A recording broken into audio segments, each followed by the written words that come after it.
மக்களுடைய பிரச்சனை.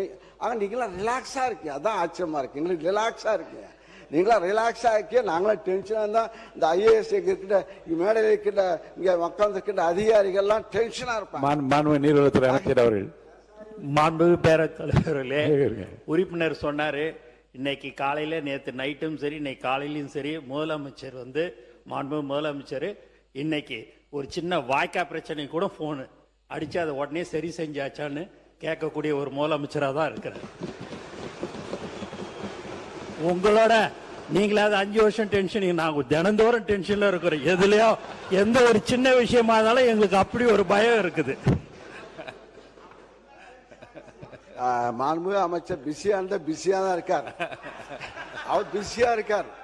ஏன்னா எல்லா கட்சி தொண்டாரும் அவர் பார்த்து புதுசாக வந்த இயக்கம்.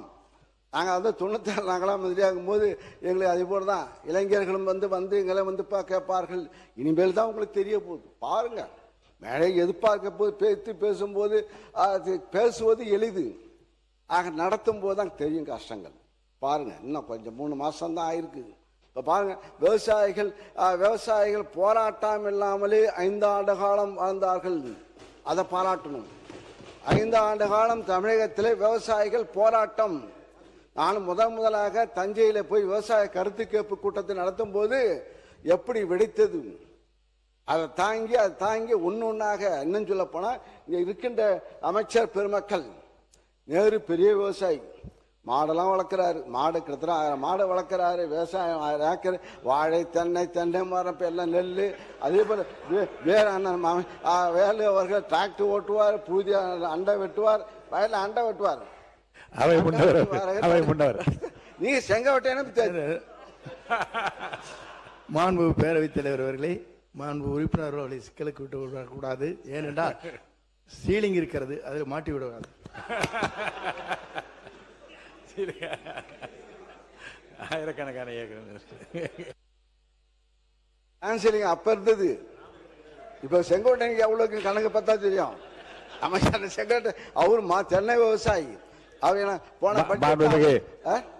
சட்டத்துறை அமைச்சர் அவர்கள்.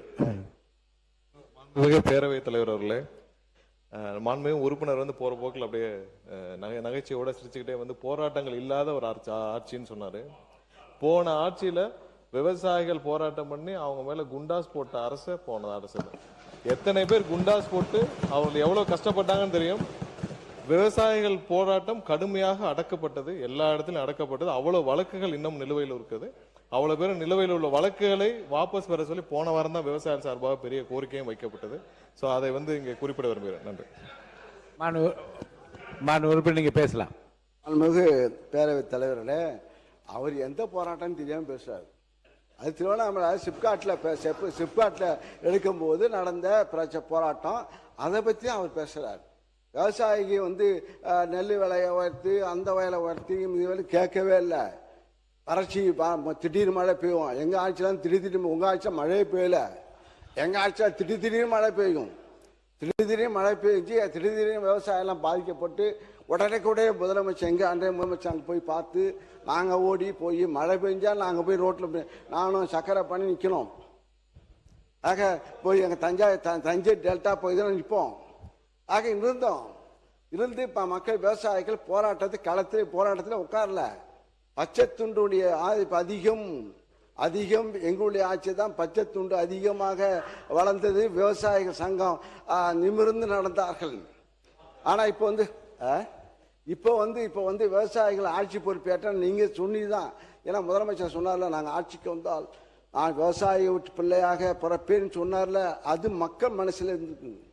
அதனாலதான் மாற்றத்தை ஏற்பட்டு, சரி இவங்க தான் கொடுத்தாங்க, எடப்பாடி தான் கொடுத்தாரு, இந்த ஆட்சி வந்து ஒரு புது ஆட்சி வந்தா எதாவது அள்ளி கொடுப்பாங்கன்னு பார்த்தா இப்ப கிள்ளி கொடுத்துருக்காரு நெல்.